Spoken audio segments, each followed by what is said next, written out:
Hello guys, good morning, જય શ્રી કૃષ્ણ ને જય ગેસ. હજુ આવી ગઈ છું તમારા જ માટે એક નવો બ્લોગ લઈને. અને વાગ્યા છે 11:15. આજે બ્લોગ લેટ ચાલુ કર્યો છે. અહીં આપણે રસોઈની તૈયારી પણ ચાલુ કરી દીધી છે. અને હા, આજે તો લાઇટ હતી નહીં, સવારમાં લાઇટ ગઈ હતી, તો કપડાં હજુ હવે મશીનમાં નાખ્યા છે. તો ત્યાં સુધી કપડાં ધોવાય, એક બાજુ શાક મગ ચડી જાય, અને ત્યાં સુધી આપણે પોતું કરી નાખીએ. મગ બફાઈ ગયા છે, એક બાજુ લોટ પણ બંધાઈ ગયો છે રોટલીનો. ગેસ અહીંયા રોટલીનો લોટ બાંધી દીધો છે અને કુકરમાં મગ મૂકી દીધા છે. મગ રોટલી અને શીરો. મારે મગ બનાવીએ એટલે ફરમાઈશ એવી હોય કે થોડો શીરો બનાવજો. મગ ને શીરો ગમે ત્યારે મગ બનાવીએ ને ત્યારે શીરો તો અમારે બનાવવો જ પડે. શીરો બહુ ભાવે એમને. મગ જોડે શીરો તો કરી જ દેવાનો, કે વધારે નહીં કરવાનો, પણ થોડો બનાવવાનો, પણ શીરો બનાવી હાલવાનો મને. તો કંઈ નહીં, ચલો આજે તો ખાલી મગ અને રોટલીને શીરો જ બનાવવો છે.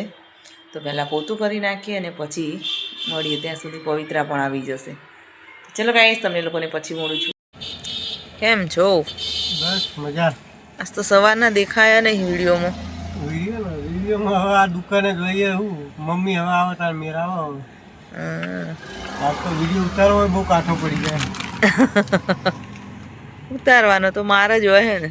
અરે ઉતાર તારો, પણ હું ઘેર ના હોય, તું દુકાને હતા, હું ઘેર હોય. એવું થાય, વારાફરતી બંને એકાદાને તો રહેવું પડે.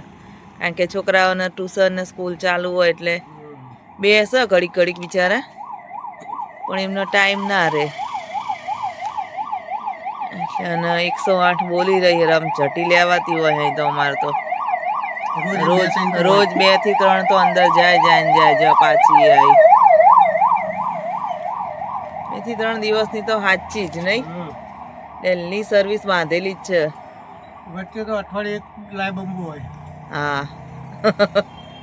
ખબર નહીં કે સોસાયટી વધારે કંઈક ને કંઈક આવે. તો અંદર સોસાયટી બહુ છે, 15 થી 20 સોસાયટીઓ છે અંદર. નવા બધા આયડા ભરાવા નહીં, ખાલી થઈ ગયું, ભરાઈ ગયો. પછી સવારમાં તમારે જ મોડું થાય. એક બાજુ દૂધના ગરાક હોય ને ચાલુ એટલે રહી જાય. વાંધો નહીં. ચલો તાણે. ચલો ગાઈસ, આની સાથે મારા બ્લોગનો એન્ડ કરું છું. જો તમને મારો બ્લોગ જોવું ગમે તો લાઇક, શેર અને સબસ્ક્રાઈબ જરૂરથી કરજો. અને આપણી દુકાન આખી જ ભરેલી છે, કે ઊભું રહેવાની જગ્યા છે. અને ફ્રીજ આટલી નાની દુકાન છે, એની અંદર ફ્રીજ 3 છે. તો ઊભું ક્યારે એવી જ નહીં ખબર પડતી. દુકાન નાની પડે છે ને વસ્તુ વધારે છે, એવું થાય છે. તો ચલો, મારો બ્લોગ જોવું ગમે તો લાઇક, શેર અને સબસ્ક્રાઈબ જરૂરથી કરજો. તો હવે કાલે મળીએ છીએ એક નવા બ્લોગ સાથે. તો ત્યાં સુધી બધાને બાય બાય, જય શ્રી કૃષ્ણ, ગુડ નાઇટ.